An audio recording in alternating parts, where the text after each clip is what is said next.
The marinara sauce spread across Jessica's new tablecloth like blood.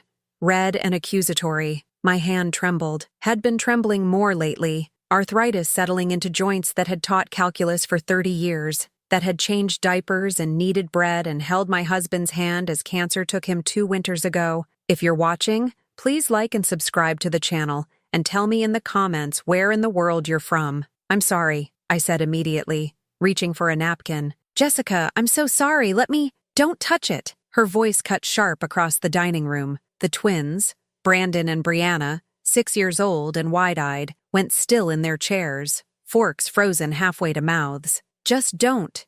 You've done enough. Michael, my son, my only child, looked down at his plate, always looking down lately, looking away, looking anywhere but at me when Jessica's voice took on that edge. It was an accident. I tried again. The sauce had dripped when I was serving Brandon. When my hand had that tremor I couldn't quite control. I'll buy you a new one.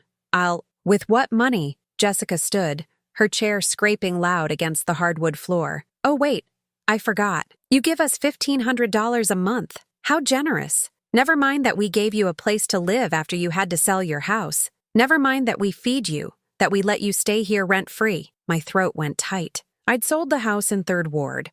The house Maurice and I had bought in 1993, where Michael had grown up, where every room held memory like furniture, because Michael said it was too big for me alone, said I needed family close by. The sale had paid off debts I didn't know Michael had accumulated. The $1,500 a month came from my pension, from 32 years teaching high school mathematics, to kids who'd mostly gone on to college, to better lives. Jessica, please, Michael said quietly, still not looking up. Mom didn't mean to. She never means to, does she? Jessica moved around the table, her presence filling the room, making me smaller in my chair. I was 59 years old, had a master's degree, had once stood in front of classrooms and commanded respect. Now I was shrinking like paper and fire. I work all day, Jessica continued, her voice rising. I knew that was a lie. She'd been unemployed for 8 months, let go from her last administrative job for what Michael had vaguely called personality conflicts. I come home to cook dinner,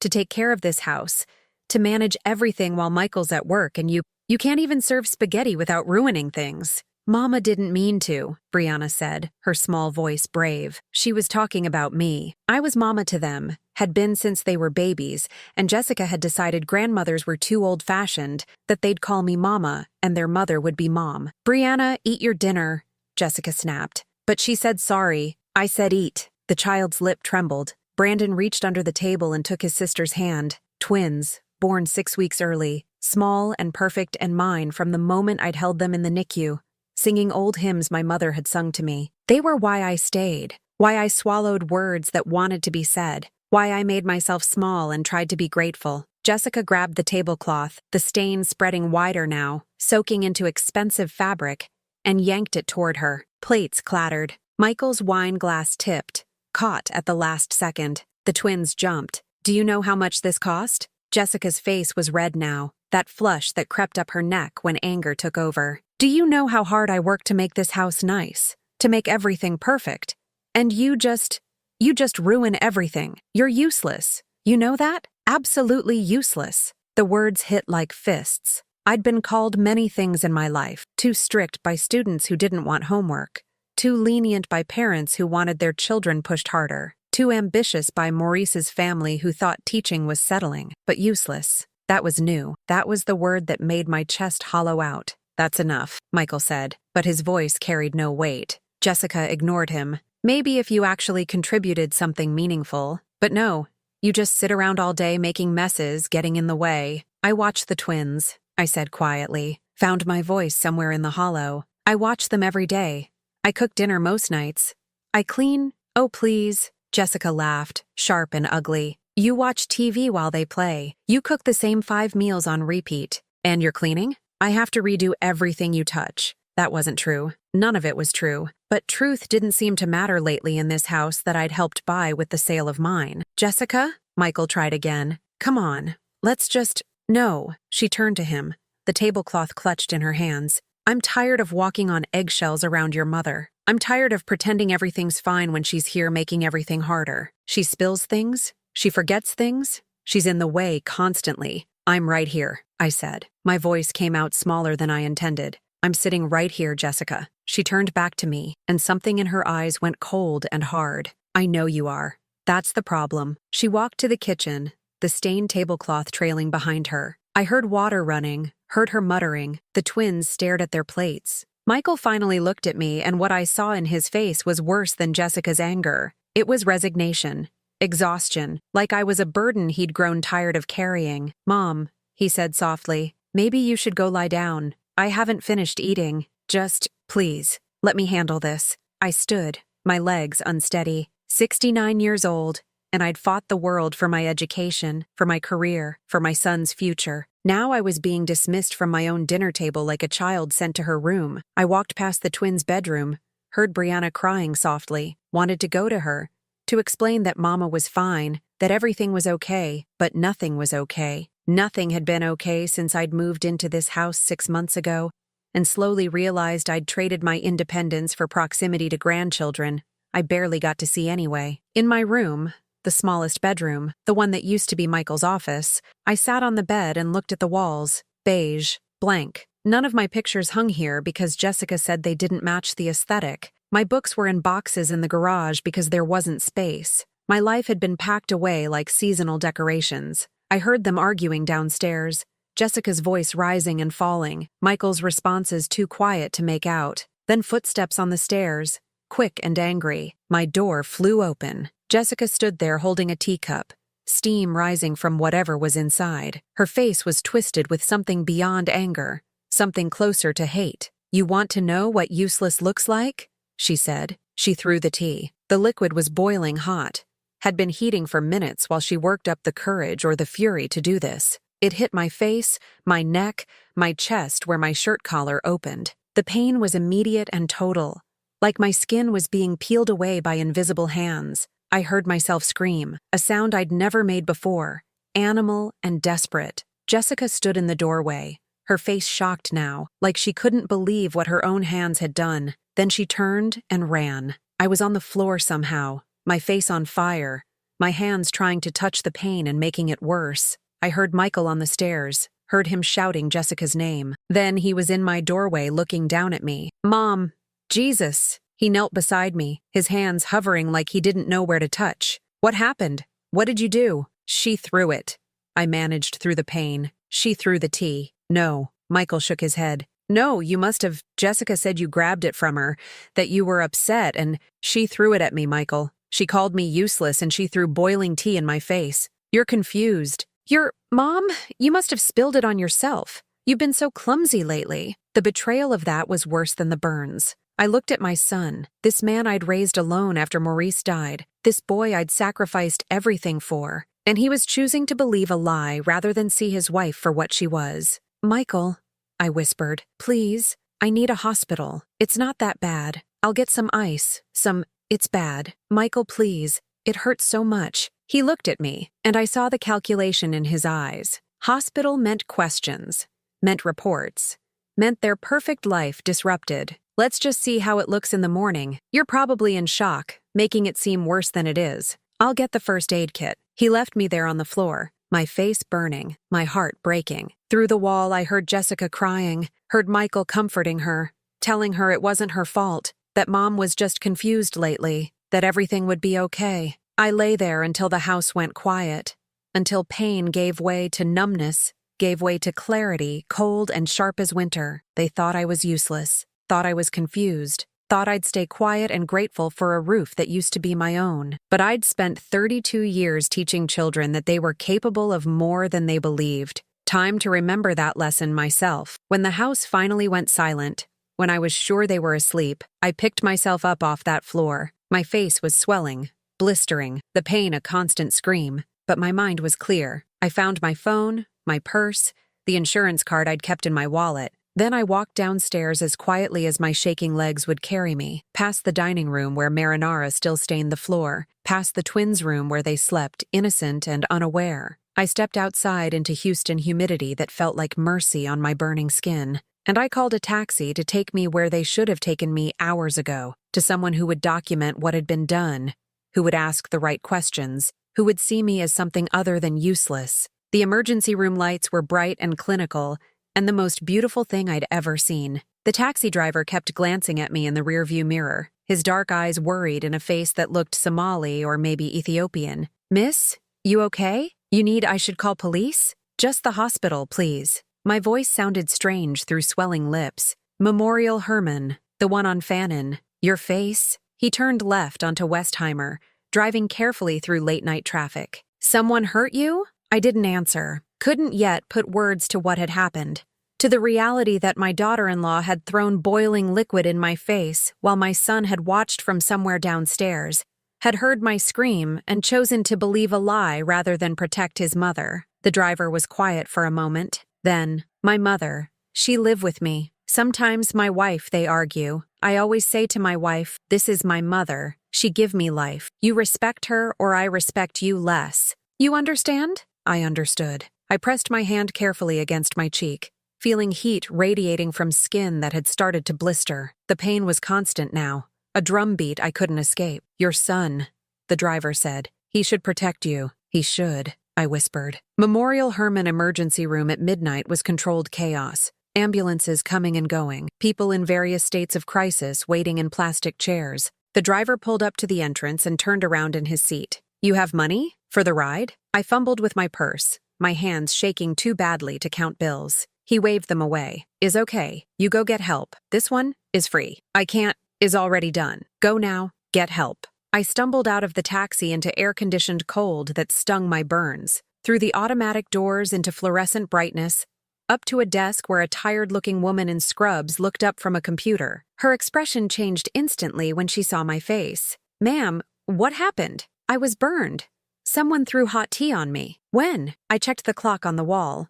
"Almost 1 a.m. About 3 hours ago." 3? She was already standing, coming around the desk. "Why did you wait so long?" "My son said it wasn't that bad, that I should wait until morning." Something shifted in her face. "Your son, he's here with you?" "No, I came alone." She took my arm gently. "Come with me. We're taking you back right now." The next hour was a blur of bright lights and gentle hands and questions. The nurse who cleaned my burns was young, maybe late 20s, with natural hair pulled back in a puff and a name tag that read, Kenya. She worked carefully, her touches soft, despite my wincing. "Second-degree burns," she said, mostly to herself. "Partial thickness on the cheek, jaw, and upper chest." "Ma'am, these are serious. Who did this to you?" I hesitated. Once I said it out loud, there would be no taking it back. "My daughter-in-law. She threw it. We had an argument." Kenya's hands stilled. "She threw boiling water on you?" "Tea. She'd been heating it. She was angry about something I'd spilled at dinner." "And your son? Where was he?" "Downstairs. He heard me scream. He came up." "Did he see her do it?" "No, but I told him, and he didn't believe me. He said I must have spilled it on myself." Kenya looked at me for a long moment. Then she set down her supplies and pulled out her phone. "I'm going to take pictures now, okay? Of your injuries.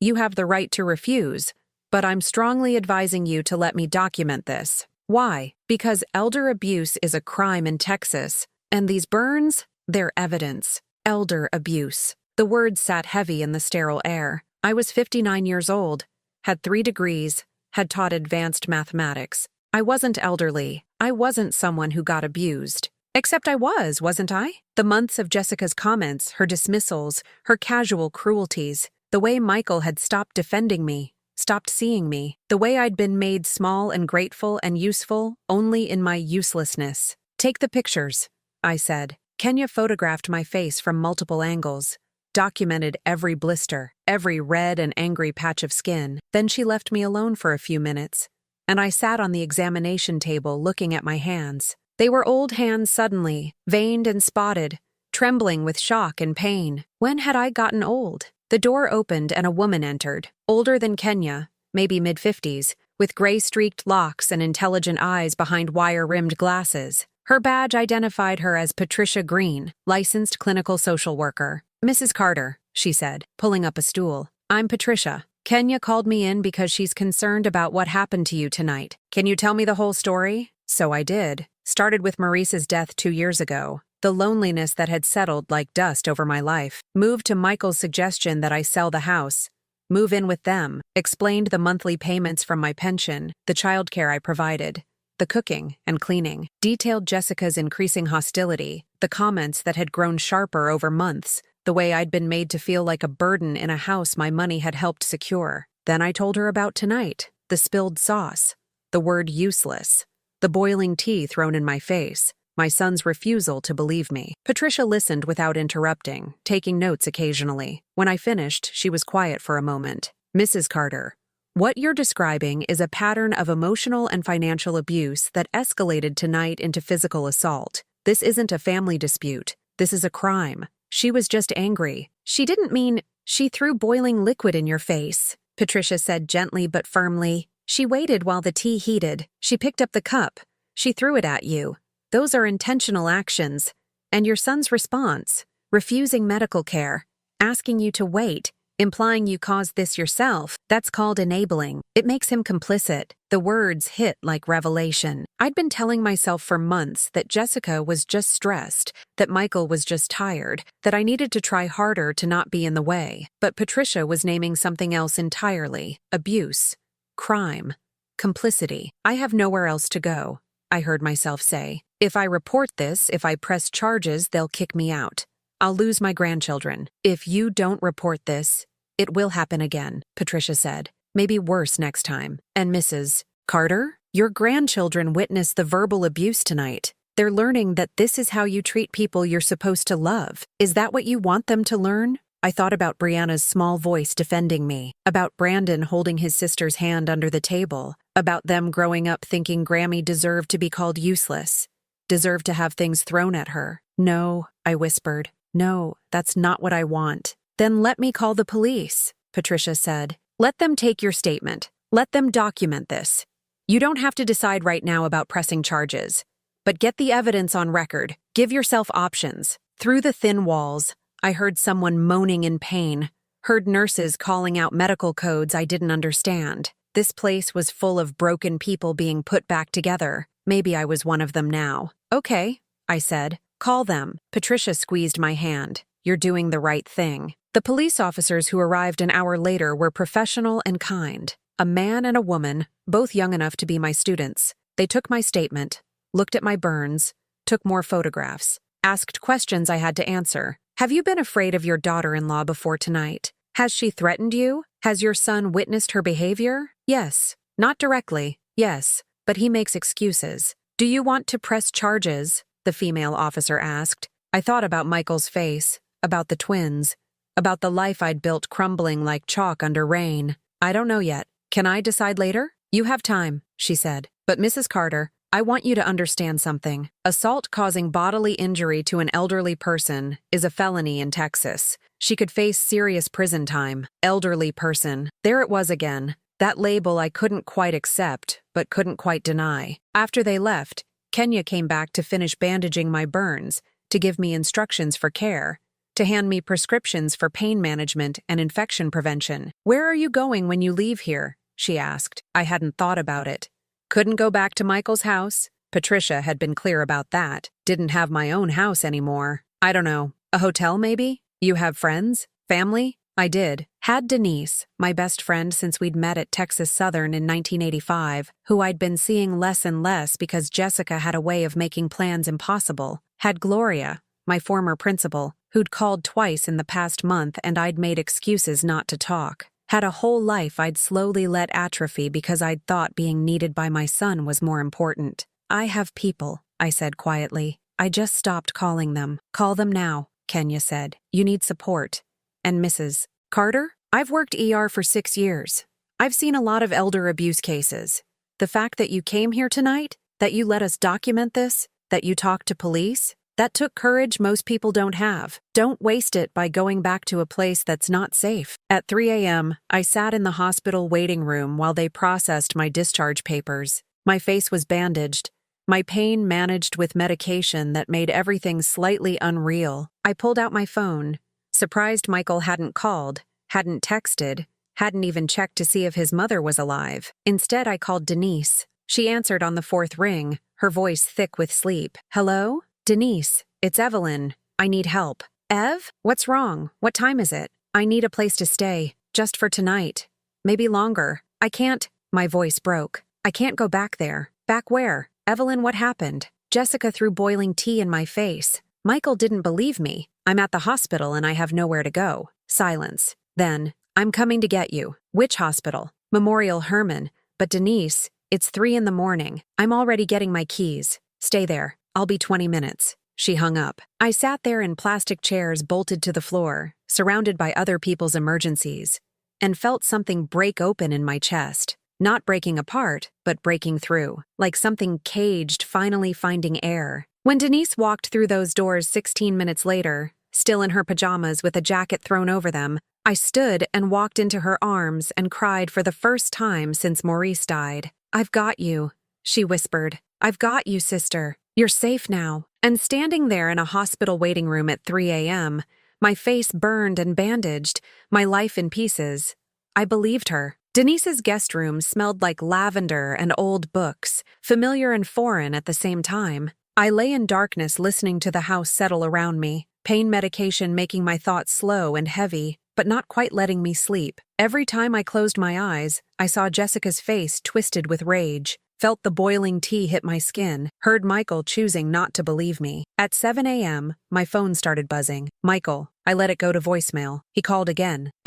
Then came the texts. "Mom, where are you? You need to come home. We need to talk. Jessica is really upset you left without saying anything. This is ridiculous, Mom. You're overreacting. The twins are asking where you are. That last one made me pick up the phone. Michael. Mom, thank God. Where are you? Are you okay? I'm at a friend's house. And no, I'm not okay. Your wife threw boiling tea in my face and you refused to take me to the hospital. So I took myself." Silence. Then, "The hospital? Mom, it wasn't that serious.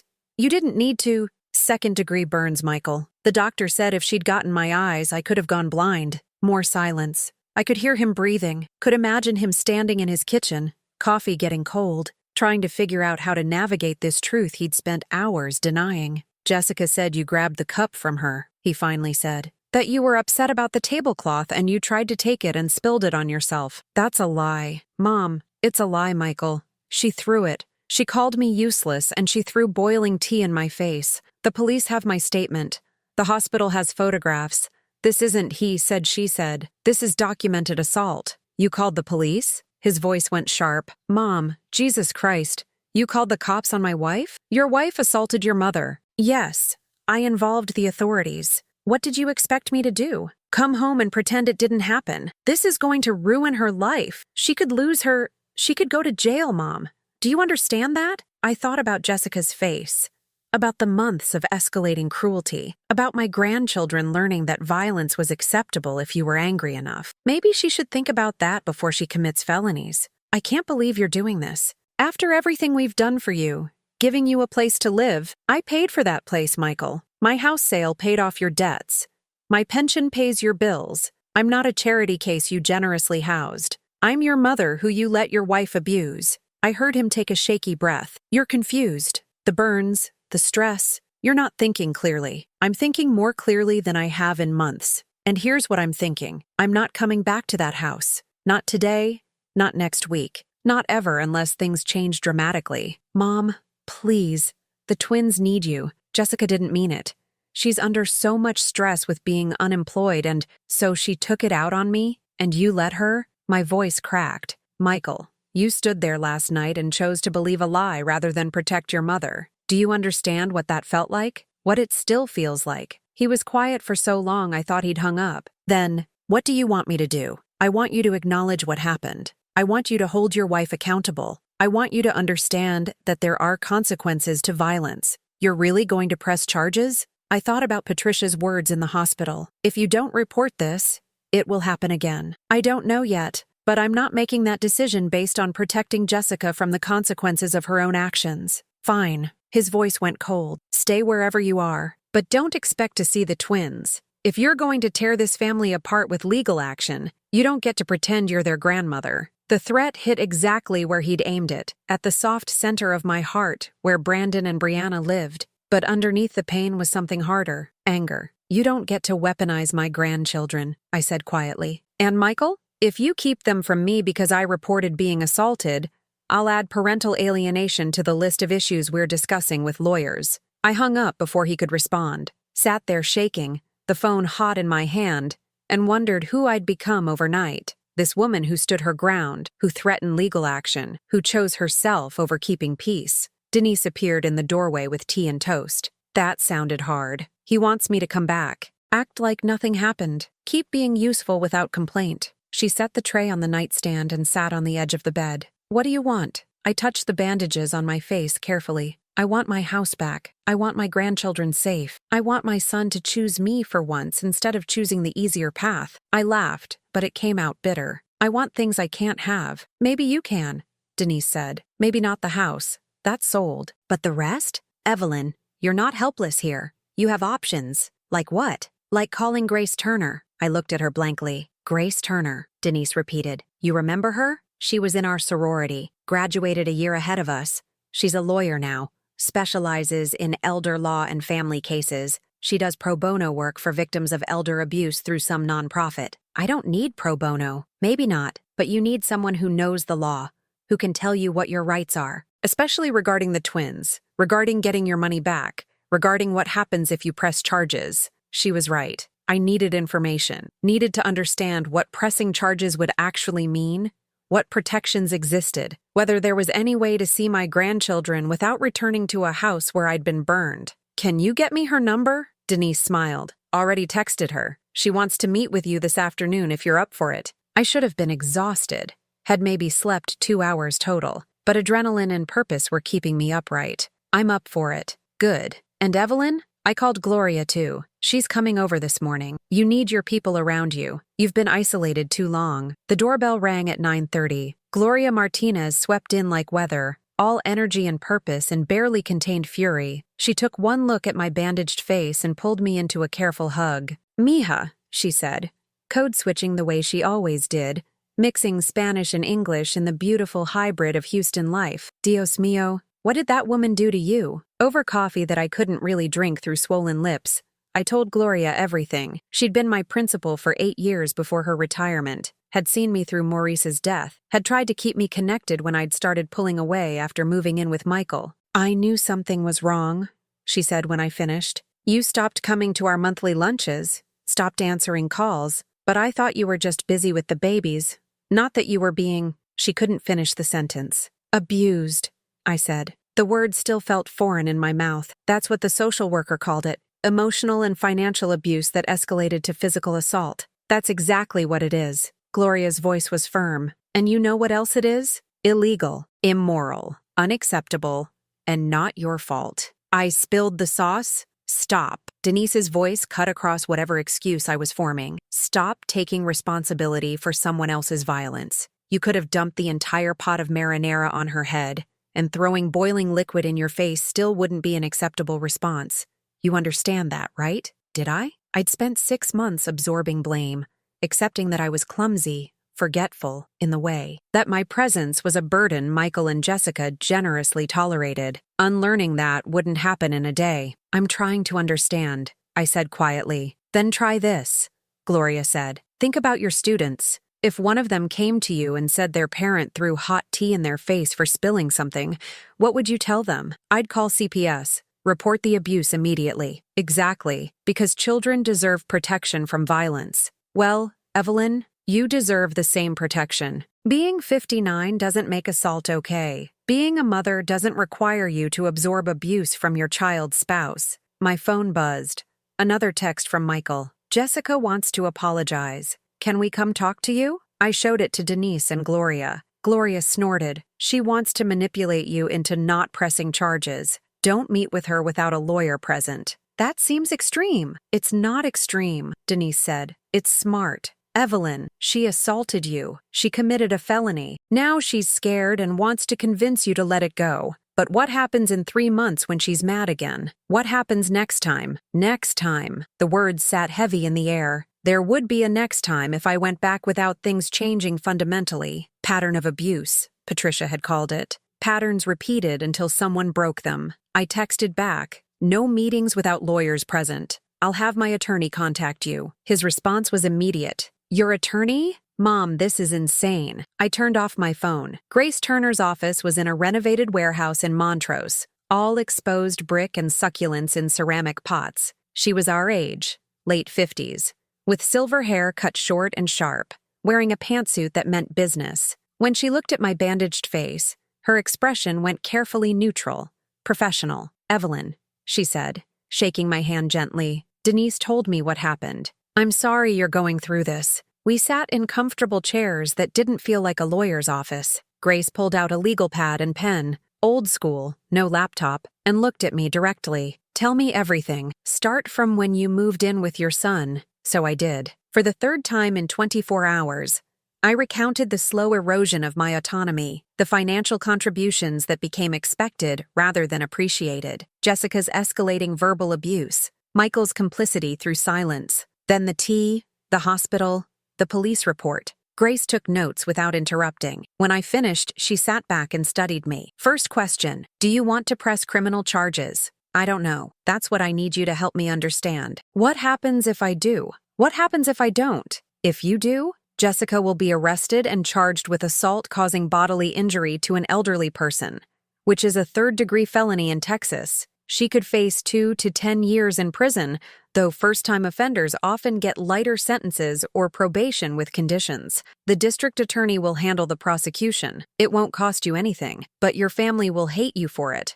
At least initially." The words hung heavy. "And if I don't?" "If you don't press charges, Jessica faces no legal consequences. The pattern of abuse likely continues or escalates. And Evelyn, I need you to understand something. People who throw boiling liquids in anger don't usually stop at once. This was a significant escalation. Next time could be worse. She has the twins most of the time. Would she hurt them? I can't predict that. But children who witness domestic violence often become either victims or perpetrators themselves. Your grandchildren watched their mother assault their grandmother. They're learning that violence is an acceptable response to anger. I thought about Brandon and Brianna, about their small faces frozen in shock when Jessica had grabbed that tablecloth. What are my options regarding the twins? That depends on what you want. You could file for visitation rights as a grandparent, but Texas makes that difficult unless the child's parents are divorced, one parent is deceased, or the child has been living with you. None of those apply here. So I have no rights to see them?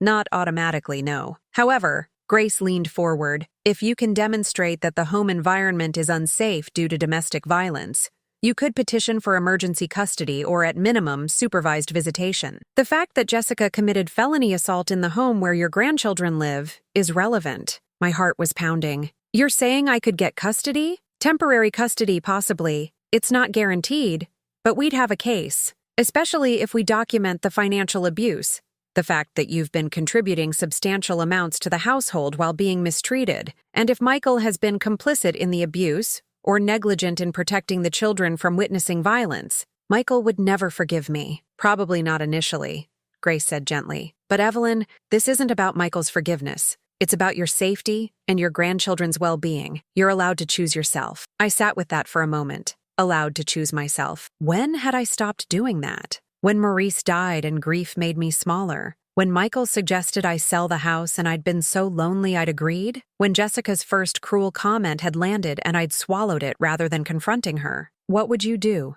I asked. If you were me? Grace smiled slightly. I can't answer that, but I can tell you what I've seen in 30 years of practicing law. People who excuse violence to keep peace don't get peace. They get more violence. And people who stand up for themselves, who use the legal system to protect their boundaries, they get their lives back. Not always perfectly, not always the way they hoped, but they get to wake up without fear. That's worth something. How much will this cost? For the criminal charges?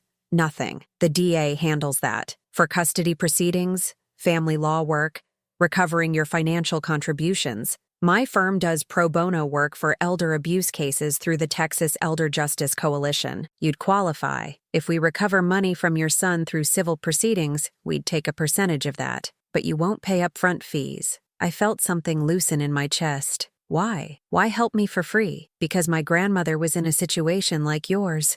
Moved in with my uncle after my grandfather died. Got treated like an unpaid servant. When she finally left, she had nothing. He'd taken all her money. Convinced her she owed him for housing her. She died broke and alone because she'd been too ashamed to ask for help. Grace's voice went quiet. I can't help her anymore, but I can help you. We spent the next 2 hours going over options, timelines, worst-case scenarios. Grace explained that pressing charges didn't guarantee Jessica would go to prison. Prosecutors sometimes offered plea deals, especially for first-time offenders, but it would create a record, would establish legal consequences for violence. "One more thing," Grace said as we wrapped up. "You need to get your belongings out of that house. Not personally. We'll arrange for police escort, but anything you value, any documents, any personal items. Once you file legal action, things could get uglier. I don't have much there. They didn't want my furniture, my pictures. Everything's in storage or donated. Bank statements?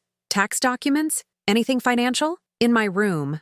In a file box. Then that's what we get first. I'll coordinate with HPD to arrange an escort tomorrow. You can pack your things, get your documents, and be done with that house." Done with that house. The finality of it hit me. I'd moved in 6 months ago thinking I was building family connection, thinking proximity to my grandchildren was worth the sacrifice of independence. Now, I was leaving under police escort like a refugee from my own son's home. "What if I want to see the twins?" I asked. "What if I just want to hug them goodbye?" "Not yet," Grace said firmly. "Not until we have a legal framework in place. Michael's already threatened to keep them from you. If you show up, he could claim harassment, could use it against you in custody proceedings. We do this right, Evelyn. We do this legally and carefully. That's how we win. Win. Like my grandchildren were a prize in a competition I'd never wanted to enter. But Grace was right. If I wanted to protect myself, if I wanted any chance of being in Brandon and Brianna's lives long term, I had to play this smart, had to trust the system that was designed to protect people like me, even when it felt like betrayal to use it against my own son. "Okay," I said. "We do it your way. Press charges, file for emergency custody evaluation, get my stuff, and get out." Grace smiled, and in that smile I saw something like pride. "You're stronger than you think, Evelyn Carter." Jessica picked the wrong grandmother to mess with. I touched the bandages on my face. "I don't feel strong. You're sitting in a lawyer's office 24 hours after being assaulted, making a plan to protect yourself and your grandchildren instead of apologizing for existing. That's strength. Remember that when things get hard." When I left Grace's office an hour later, I had a plan. Tomorrow, police escort to get my belongings. Tuesday, formal pressing of charges. Arrest warrant for Jessica. Wednesday, filing for emergency custody evaluation of the twins. Thursday, civil suit to recover the $18,000 in pension contributions Michael and Jessica had misappropriated. Within a week, I'd gone from victim to plaintiff, from useless to user of every legal tool available. It felt terrifying and powerful in equal measure. The police escort arrived at Michael's house at 10 a.m. Tuesday, 2 officers, 1 male and 1 female, both professional and kind. I sat in Denise's car across the street while they knocked on the door. Michael answered looking like he hadn't slept. Through the car window, I watched him talk to the officers, watched his expression shift from confusion to anger when they explained I had the right to retrieve my belongings. He disappeared inside, then came back with Jessica. Even from this distance, I could see the performance. Jessica's hands went to her face, her body language all distress and disbelief. She was telling them her side. Whatever story she'd constructed where I was the villain, where she was the victim. The female officer said something that made Jessica's face go hard.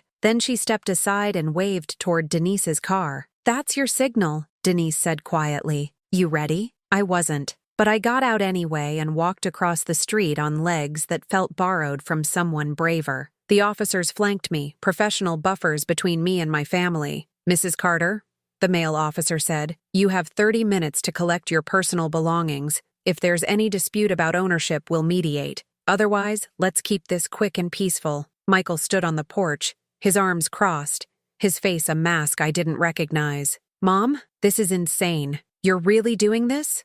With cops? You wouldn't let me in otherwise," I said quietly. "Because you called the police on my wife. Because you're trying to destroy our family." "I'm trying to survive your family," I said. The words came out steadier than I felt. "There's a difference." Jessica pushed past Michael. "You can't take anything I bought. You understand that? Anything in this house that I paid for stays here. I don't want anything you paid for," I said. "I want my clothes, my documents, my personal items.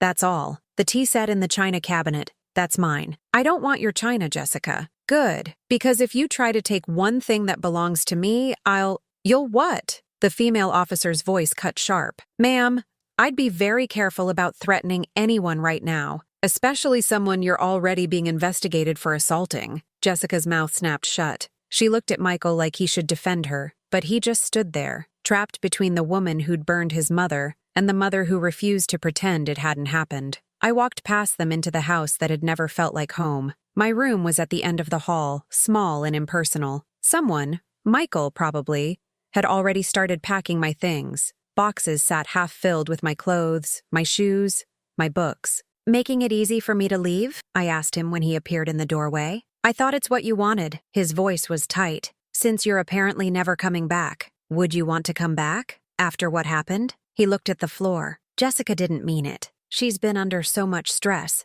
"Stop." I folded a sweater into the box, my hands remarkably steady. "I don't want to hear excuses for violence, Michael. Not from you. Not anymore. She's my wife. And I'm your mother, the woman who raised you alone after your father died, the woman who worked 2 jobs to send you to college, the woman who sold her house to help you pay your debts." I looked at him directly. "Does any of that matter? Or does Jessica's stress outweigh 34 years of my love? That's not fair." "No. What's not fair is that you stood downstairs while your wife threw boiling tea in my face and then told me I spilled it on myself. What's not fair is that you've let her treat me like garbage for 6 months while taking my money and my childcare. What's not fair, Michael, is that I have to choose between my dignity and my grandchildren because you won't choose between enabling abuse and protecting your mother." He flinched. "I didn't know it was that bad. You didn't want to know. There's a difference." I packed in silence while he watched from the doorway. My clothes, my photo albums, my jewelry box with Morris's wedding ring still inside,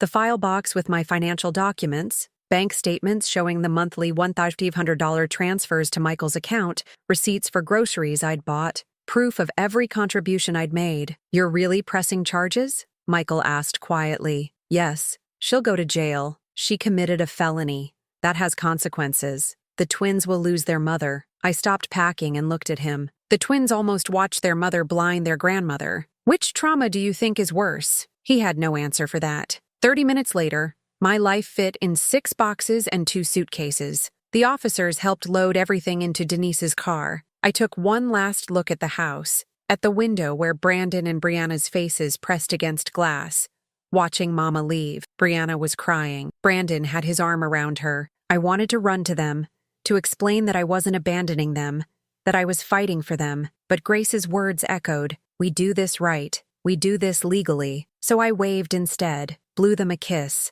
mouthed, "I love you" through the distance and the glass. Then I got in Denise's car and left. The arrest warrant was issued Wednesday morning. Grace called to tell me, Jessica Morrison, arrested at 6:47 a.m. at her residence, charged with assault causing bodily injury to an elderly person. Bail set at $15,000. I should have felt victorious. Instead, I felt sick. "What happens now?" I asked. "She'll be arraigned, probably this afternoon. She'll plead not guilty.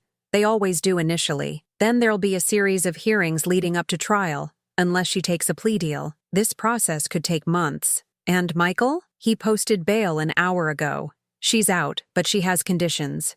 No contact with you, regular check-ins with pretrial services, can't leave Harris County." The same day, we filed for emergency custody evaluation of the twins. The petition detailed the assault, included photographs from the hospital, attached the police report. It argued that children living in a home where felony domestic violence occurred were at risk and required immediate investigation. A judge reviewed it within hours and ordered a CPS investigation and temporary modification of custody. Pending evaluation, Michael and Jessica could keep physical custody, but a social worker would make unannounced visits.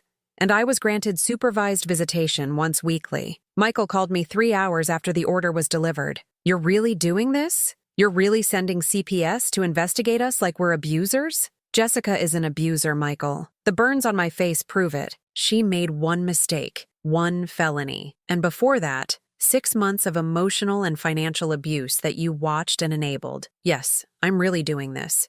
Your children deserve better." He hung up on me. That night, I couldn't sleep. Kept thinking about Brandon and Brianna, about CPS workers knocking on their door, about how confused and scared they must be. Kept wondering if I was doing the right thing or just being vindictive. Dr. Kim, the therapist Denise had helped me find, had a different perspective when I saw her Friday morning. "You're protecting children from learning that violence is acceptable. she said. That's not vindictive, that's responsible. It doesn't feel responsible. It feels like I'm tearing apart my family. Your family was already torn apart, Evelyn. Jessica did that when she assaulted you. Michael did that when he chose to protect her instead of you. You're not the one who broke this. You're just refusing to pretend it's not broken. She was right, but right felt heavy. The first supervised visitation was scheduled for Saturday at a family resource center in 3rd Ward. I arrived 15 minutes early, my stomach in knots, my bandaged face still drawing stares.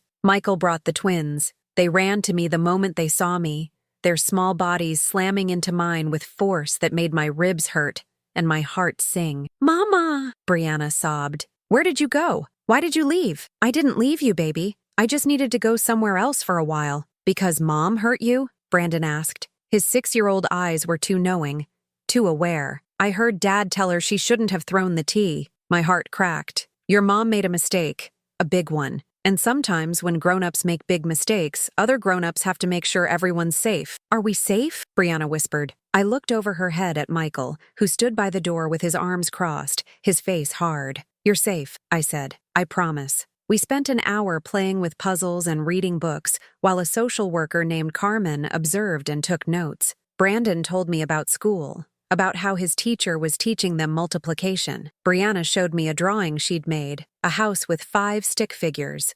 Mom, Dad, Brandon, Brianna, and me. In the drawing, I was smiling. "I miss you, Mama," she said. "I miss you too, baby. So much." When the hour ended, saying goodbye was agony. They clung to me, crying, begging me to come home. Michael finally had to peel them away, his face a mixture of anger and something that might have been shame. Carmen walked me to my car afterward. "How long has Mrs. Morrison been verbally aggressive toward you?" "Months. It got worse over time." "And Mr. Carter? He witnessed this? He heard it.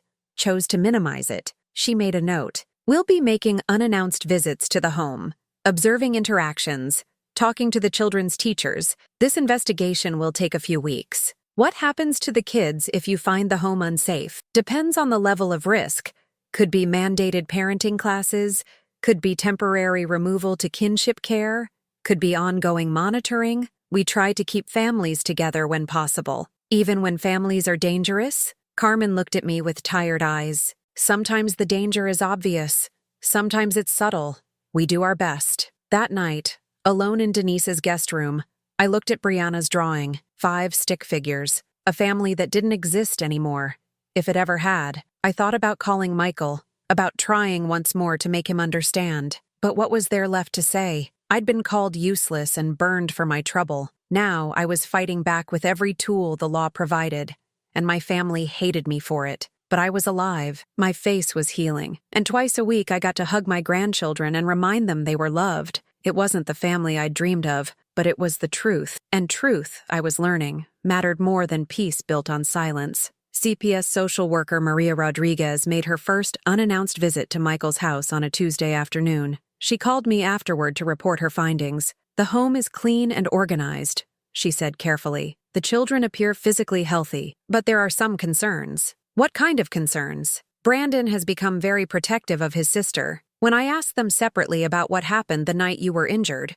both children described witnessing significant verbal conflict. Brianna said she heard you scream. Brandon said his mother seemed really mad." My chest tightened. They saw too much. Children always see more than we think. I also spoke with their teachers. Both children have had increased anxiety since early September, the time frame when you moved into the home. Brandon's teacher said he's been getting into fights at recess, which is new behavior. Brianna's teacher reports she's been asking repeatedly if people die when they get burned. 6-year-olds shouldn't have to ask questions like that. "What happens next?" I asked. "We're mandating family counseling, all of them, including Mrs. Morrison and Mr. Carter. We're also requiring parenting classes for Mrs. Morrison focusing on anger management and appropriate discipline, and we're extending your supervised visitation to twice weekly for 2 hours each session. Can I have them overnight?" "Not yet. But if the home environment doesn't improve, if we continue to see signs of instability, temporary kinship placement with you becomes a real possibility." Meanwhile, the criminal case moved forward.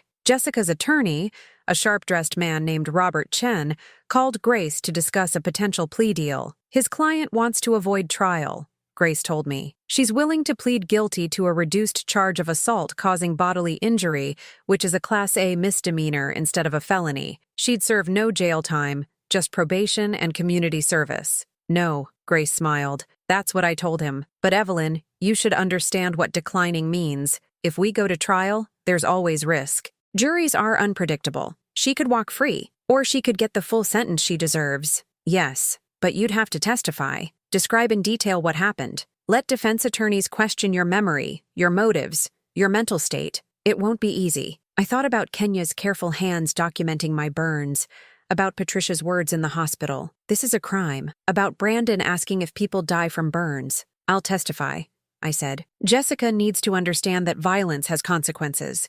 And my grandchildren need to see that Grammy doesn't back down from bullies. Grace's smile widened. Then we go to trial. The civil suit to recover my financial contributions moved faster. Grace filed in district court, detailing every $1,500 monthly payment I'd made, every grocery receipt, every contribution to household expenses. We argued financial exploitation of an elderly person, sought return of all funds plus damages. Michael's attorney tried to argue that the payments were gifts, voluntary contributions to household expenses. Grace demolished that argument with documentation. Text messages from Michael acknowledging the payments as mom's rent, bank statements showing the money went directly to paying Michael's gambling debts, proof that I'd been told I had to contribute or find somewhere else to live. The judge wasn't amused. Mr. Carter, did you or did you not receive approximately $18,000 from your mother over 6 months? Michael's attorney started to answer, but the judge cut him off. I'm asking your client, counselor. Mr. Carter? Michael stood, looking smaller than I'd ever seen him. Yes, Your Honor. And did you use that money for household expenses as promised? Or for personal debts? Silence. Mr. Carter, I can hold you in contempt if you don't answer. Personal debts, Michael finally said. I had gambling debts. I was going to pay her back once you what? Once your mother died and you inherited her estate. Once she stopped asking questions? The judge's voice was cold. This court finds clear evidence of financial exploitation. Mrs. Carter is awarded full restitution of $18,000 plus court costs and legal fees. You have 90 days to pay. Michael looked at me across the courtroom, and what I saw in his face was something between shame and resentment, like he couldn't decide whether to apologize or blame me for exposing him. I looked away first. Some bridges, once burned, stay burned. That night, I couldn't sleep again. Kept thinking about the life I'd imagined when I moved in with Michael 6 months ago, helping with grandchildren, Sunday dinners, being needed and valued. Instead, I'd gotten abuse, exploitation, and burns that left scars I'd carry forever. Dr. Kim said I was grieving, not just for what happened, but for what you thought you had, for the son you believed Michael was versus the man he's shown himself to be. That's a real loss, Evelyn. Let yourself feel it. So I did. Lay in Denise's guest room and cried for the family I'd lost, for the daughter-in-law who'd hated me, for the son who'd chosen wrong. Cried until there was nothing left but exhaustion and acceptance. The second supervised visitation, Brandon brought me a drawing. It showed 2 houses, one with him, Brianna, Mom and Dad looking sad, another with him, Brianna, and me looking happy, with a sun overhead and flowers in the yard. Is this what you want? I asked him carefully. He nodded, serious beyond his years. I don't like it at home anymore. Mom yells a lot. Dad works all the time. Nobody plays with us. I play with you, Brianna added. But I miss you, Mama. I miss when you lived with us and made pancakes. My heart broke and healed in the same moment. Would you want to live with me? If we had our own house? Both children nodded eagerly. Could we? Brandon asked. Could we live with you for real? Maybe, I said. I'm working on it. Carmen, the social worker, had been listening. After the children left with Michael, she pulled me aside. That was revealing, she said. Kids that age don't usually articulate desire to leave their parents unless something significant is wrong. Are they safe there? Physically, yes. Emotionally, I have concerns. Mrs. Morrison is complying with mandated counseling, but her therapist reports she's resistant, defensive. Mr. Carter seems overwhelmed and avoidant. Neither parent is really seeing the children right now. They're too focused on their own problems. What are my options? File for temporary custody based on parental neglect and the violent environment. We'd support it. The children's therapist would likely testify that they'd benefit from a more stable placement. You'd still need to allow parental visitation, but you'd have primary physical custody. How long would that last? Depends. Could be temporary while Michael and Jessica get their act together. Could become permanent if they don't. But Evelyn, you need to be sure. Taking custody of 6-year-old twins is a full-time job. You're 59. Are you prepared for that? I thought about Brandon's serious eyes and Brianna's tears. About the drawing showing 2 houses, 2 futures. About the choice between comfort and duty. Between rest and love. Yes, I said. I'm prepared. Jessica Morrison's trial began on a cold November morning, 3 months after she'd thrown boiling tea in my face. The courthouse was downtown, all marble and gravity, the kind of place that made you speak in whispers. I sat in the witness waiting room with Grace, my hands trembling despite my best efforts. My face had healed mostly. The burns left light scarring on my cheek and jawline, visible if you looked closely, but not disfiguring. Small mercies. Remember, Grace said quietly, tell the truth simply and clearly. Don't embellish. Don't minimize. Just describe what happened. The prosecutor, a woman named Linda Torres, had prepped me for hours. She was fierce and focused, seeing Jessica not as Michael's wife, but as someone who'd committed a felony against a vulnerable person and needed to face consequences. When I was called to testify, the courtroom felt enormous. Jessica sat at the defense table looking small and sad in a conservative dress. Her blonde hair pulled back, no makeup. Her attorney had clearly coached her on appearing sympathetic. I took the stand, raised my right hand, swore to tell the truth. Then Linda Torres stood and smiled at me gently. Mrs. Carter, can you tell the jury how you know the defendant? She's my daughter-in-law, married to my son Michael. And in July of this year, did you move in with them? Yes. After my husband died 2 years ago, Michael suggested I sell my house and live with them. He said it would be good for everyone.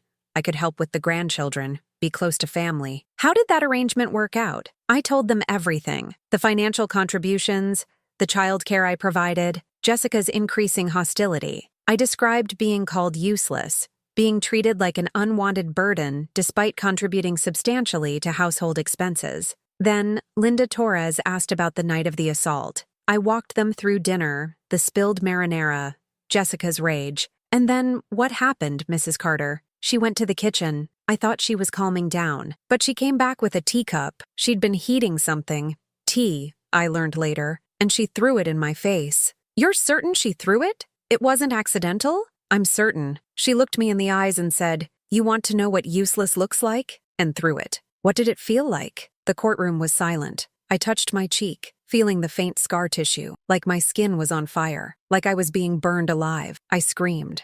I fell. I couldn't stop screaming. And where was your son during this? Downstairs. He heard me scream. He came up. What did he do? This was the part I'd dreaded. He asked what happened. I told him Jessica threw boiling tea on me, and he didn't believe me. He said I must have spilled it on myself, that I was confused. Gasps from the jury box. Jessica's attorney objected. Hearsay, irrelevant. But the judge overruled him. This was relevant to show why I'd waited hours for medical care, why I'd had to take myself to the hospital. Linda Torres showed the jury photographs from the ER, my face red and blistering, burns across my cheek, jaw, upper chest. Several jurors flinched. These are second-degree burns, correct? Yes. The doctor said if the tea had hit my eyes, I could have been blinded. And how long did it take you to receive medical treatment? About 3 hours. I waited until everyone was asleep, then called a taxi to take me to the hospital. Why didn't your son take you? He said it wasn't serious enough, that I was overreacting. More gasps. The jury was leaning forward now, engaged, horrified. Cross-examination was brutal. Robert Chen, Jessica's attorney, tried to paint me as manipulative, as someone who'd exaggerated my injuries and targeted his client out of resentment. Mrs. Carter, isn't it true that you resented Jessica from the beginning? No. You didn't approve of your son's choice of wife? I welcomed her into the family. But you moved into their home and took over, didn't you? Tried to control how they raised their children, how they ran their household. I provided childcare and financial support. I didn't try to control anything. You contributed money and then held it over their heads, isn't that right? Made them feel obligated to you? I contributed because they asked me to, because they needed help, or because you wanted leverage, wanted to make sure they couldn't ask you to leave. Grace had prepared me for this. Mr. Chen, I'm 59 years old. I had my own house, my own life. I didn't need leverage. I needed family, and what I got instead was abuse. He tried other angles, suggesting I was clumsy, that I'd grabbed the cup from Jessica and spilled it on myself, that the burns weren't as serious as I claimed. But Linda Torres had done her job. The medical evidence was irrefutable, the photographs damning. Kenya testified next, describing my burns, how I'd arrived at the ER alone, what I'd told her about the assault. Then Patricia Green, the social worker, explaining how she'd recognized signs of elder abuse, how she'd convinced me to report it. The police officers testified about taking my statement, about my visible injuries, about Michael's initial attempts to minimize what had happened. Finally, the children's therapist testified, over strenuous objection from Jessica's attorney, about how Brandon and Brianna had described witnessing escalating verbal violence in their home, about their anxiety, about their expressed desire to live with me. Jessica didn't testify. Her attorney advised against it,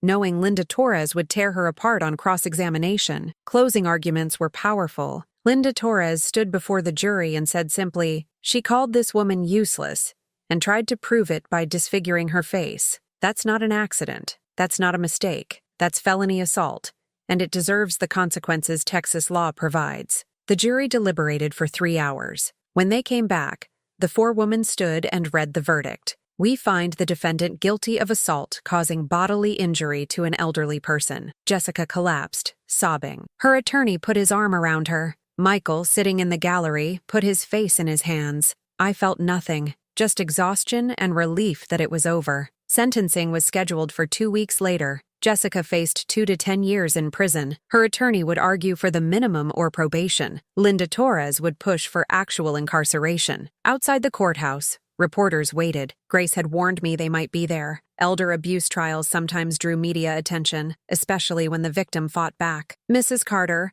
how do you feel about the verdict?" I stopped, looked at the cameras, thought about every woman my age or older who'd been abused by family and stayed silent. "I feel grateful that justice exists," I said, "that the law protects elderly people from violence, that I had the courage to use it, and I hope other people in my situation see this and understand. You don't have to accept abuse.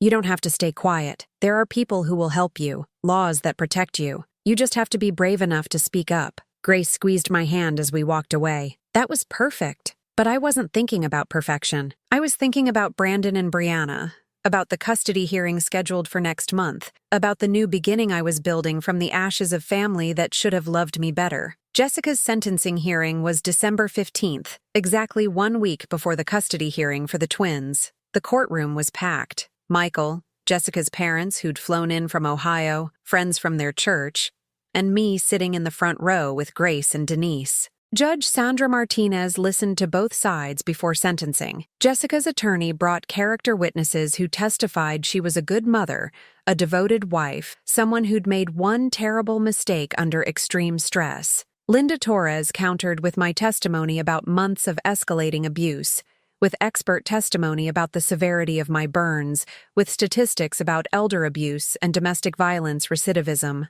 Then Judge Martinez asked if I wanted to make a victim impact statement. Grace had prepared me for this, my chance to tell Jessica and the court exactly what her violence had cost me. I stood, walked to the podium, and looked at my daughter-in-law. She wouldn't meet my eyes. "I'm 59 years old," I began. "For 32 years, I taught high school mathematics. I raised a son alone after my husband died. I bought a house, built a life, contributed to my community. I was independent, capable, respected. I touched the scar on my face. Then I made the mistake of trusting my family. I sold my house to help my son pay his debts. I moved in with him and his wife because they said they needed me. I contributed my pension, my time, my love, and in return, I was called useless. I was exploited financially. I was abused emotionally. And finally, I was assaulted physically with boiling liquid while my son stood by and did nothing." Jessica was crying now, her shoulders shaking. "The burns healed. The scars will fade. But what you took from me was more than skin. You took my sense of safety. You took my belief that family protects family. You took my relationship with my son and my easy access to my grandchildren. You made me afraid in my own home,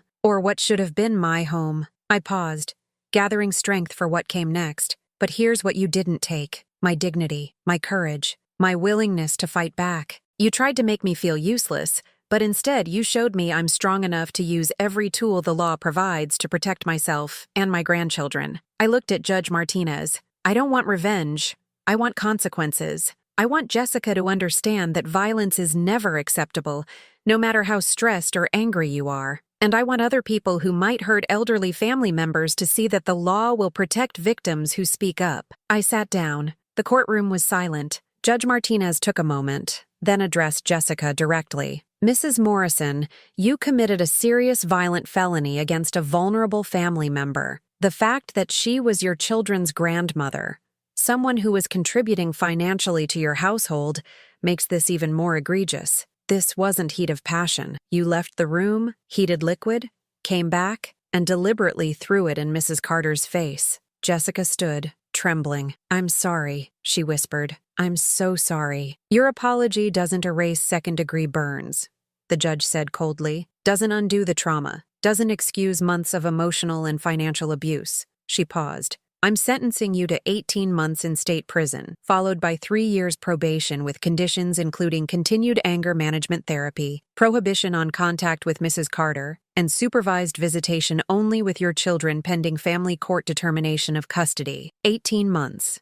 Not the 10 years she could have gotten, but actual prison time. Jessica collapsed, her attorney catching her. Jessica's mother screamed from the gallery. Michael sat frozen, his face white. I felt vindicated and sad in equal measure. 1 week later, the custody hearing convened in family court. Michael sat on one side with his attorney. I sat on the other with Grace. The twins were in a separate room with Carmen, the CPS worker, waiting to be called if needed. The evidence Grace presented was damning. The felony assault conviction, the financial exploitation, the children's therapist testifying about anxiety and desire to live with me, Maria Rodriguez from CPS recommending temporary custody transfer based on ongoing instability in the home. Michael's attorney argued he was a good father, that his children needed him, that he'd made mistakes, but was working to correct them through therapy. Grace stood for her turn. Your Honor, no one questions that Mr. Carter loves his children. But love isn't enough when the home environment is unstable and potentially dangerous. His wife has been convicted of felony assault that occurred in the family home. He failed to protect his own mother from violence. He exploited her financially while allowing her to be emotionally abused. And when she finally escaped that environment, he threatened to withhold grandchildren as punishment. She pulled out the text messages Michael had sent. If you press charges, don't expect to see the twins.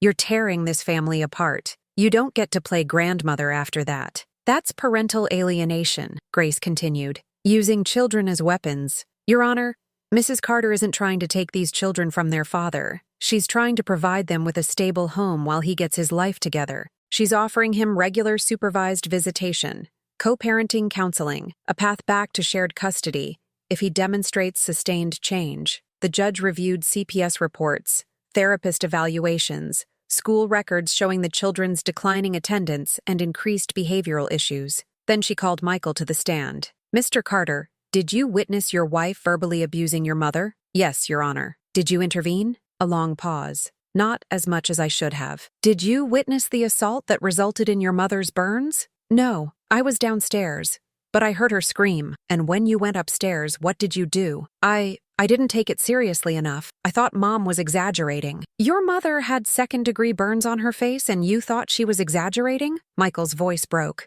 I didn't want to believe Jessica would do something like that. I was wrong. I made a terrible mistake. Yes, you did, the judge said. And your children witnessed the aftermath of that mistake. They saw their grandmother injured. They saw you minimize it. They learned that violence can be excused. Is that the lesson you want them to carry forward? No, Your Honor. The judge made her ruling from the bench. Temporary primary physical custody is granted to Mrs. Evelyn Carter for a period of 6 months, renewable upon review. Mr. Michael Carter will have supervised visitation twice weekly for 4 hours each visit. Both parents will participate in co-parenting counseling. Mrs. Morrison's contact with the children will remain supervised only, pending completion of her prison sentence and therapeutic evaluation. This court will review the case in 6 months to determine if return to parental custody is appropriate. Michael's face crumpled. His attorney whispered something, but he just shook his head. I didn't feel triumphant. I felt heavy with responsibility. Two 6-year-olds who needed stability, who'd been through trauma, who deserved better than the chaos their parents had created. But I also felt ready. I'd fought for them. Now, I'd love them. The house I bought was small. A 3-bedroom in 3rd Ward. Not far from where Morris and I had raised Michael. It needed work. Fresh paint, updated appliances, a fence around the backyard. But it had good bones and enough space for 3 people to start over. Moving day was January 15th. Denise, Gloria, and a handful of women from my old book club showed up with boxes and helping hands. We painted the twins' bedroom together. Brandon chose blue, Brianna chose purple, so we compromised with an accent wall that satisfied both. The twins moved in on a Saturday. Michael brought them, along with their clothes, toys, and a note he handed me awkwardly. "Can we talk?" he asked while the twins explored their new room, their voices echoing with excitement. We sat on my front porch, 2 people who'd once been mother and son trying to figure out what we were now. "I'm sorry," Michael said. "I know that's not enough. I know sorry doesn't undo what happened. But Mom, I'm so sorry. For all of it. For not protecting you. For choosing Jessica over you. For letting things get so bad." I looked at him. Really looked. And saw someone broken by consequences he'd never imagined. "Are you sorry it happened? Or sorry you got caught?" "Both," he said honestly. "At first I was just angry at you for pressing charges, for destroying our family. That's what Jessica kept saying, that you'd destroyed everything. But in therapy, I'm starting to see she destroyed everything, and I let her. I was so afraid of her anger, so desperate to keep peace, that I sacrificed you, my mother, the woman who raised me alone, who gave me everything, and I betrayed you for someone who turned out to be violent and manipulative. Yes, you did. Can you ever forgive me?" I thought about that, about whether forgiveness was even the right word for what needed to happen between us. "I don't know, Michael. Right now I'm focused on keeping your children safe and helping them heal. Whether we heal, that's going to take time. Years, maybe. And it's going to require you actually changing. Not just saying you'll change. I am changing. I'm in therapy 3 times a week. I stopped gambling, deleted all the apps, joined a support group. I'm seeing the twins and realizing how much I missed while I was working all the time or hiding from Jessica's moods. I want to be better. For them. For me. And if there's any way, for us, then show me," I said. "Not with words. With actions. Show up for your kids. Pay back the money you stole from me. Treat me with respect even when it's hard. Do that consistently for a year, and we'll see where we are." He nodded, tears in his eyes. "The money, I'm paying it back in installments. The court ordered 90 days, but I got an extension. It'll be paid off by summer." "Good. And Mom, thank you for giving me this chance to still see them, for not cutting me off completely. I didn't do this for you," I said honestly. "I did it for Brandon and Brianna. They deserve to know their father, if he can be the father they deserve." After he left, I stood in my new kitchen, small, but mine, and made dinner for 3. Spaghetti with marinara. The same meal that had started everything. But this time, when I served it, there was no Jessica to criticize. No walking on eggshells, no fear. Just 2 6-year-olds who helped me set the table and asked if they could say grace. "Dear God," Brianna prayed, her small voice serious. "Thank you for Mama's new house. Thank you that it has a backyard. Thank you that we're safe here. Amen. Safe here." 2 words that made everything worth it. The weeks turned into months. The twins started therapy with a child psychologist who specialized in trauma. Slowly, their anxiety decreased. Brandon stopped getting into fights at school. Brianna stopped asking if people die from burns. I went back to tutoring math, started with just a few students from the community center. Word-of-mouth referrals, kids who needed help and couldn't afford expensive tutors. It felt good using my brain again, being useful in a way I chose. Michael showed up for every supervised visit, brought art supplies and board games, played with his children instead of checking his phone. He paid back the money on schedule, every installment arriving exactly when promised. Jessica wrote me letters from prison. I read the first one, where she apologized and begged forgiveness. I didn't read the others. Some wounds required space before any healing could happen, if it ever would. In June, 6 months after the custody hearing, we went back to court for review. The judge listened to updates. Brandon and Brianna were thriving academically and emotionally. Michael had completed parenting classes and anger management training. His supervised visits had gone well, with no incidents. "Mrs. Carter," the judge asked, "do you believe Mr. Carter is ready for unsupervised visitation?" I looked at my son, who'd lost weight and gained humility, who showed up on time and sober and present. I think he's making progress. I'd support graduated unsupervised visits. A few hours at first, working up to overnights if it continues to go well. The judge agreed. Michael cried, thanked me, promised he wouldn't let me down. One Saturday morning in August, I woke to the smell of pancakes. I walked into my kitchen to find Brianna and Brandon at the stove, carefully flipping circles of batter under Denise's supervision. She'd started coming over on weekends, had become honorary grandmother to children who needed all the love they could get. "We're making breakfast," Brandon announced proudly.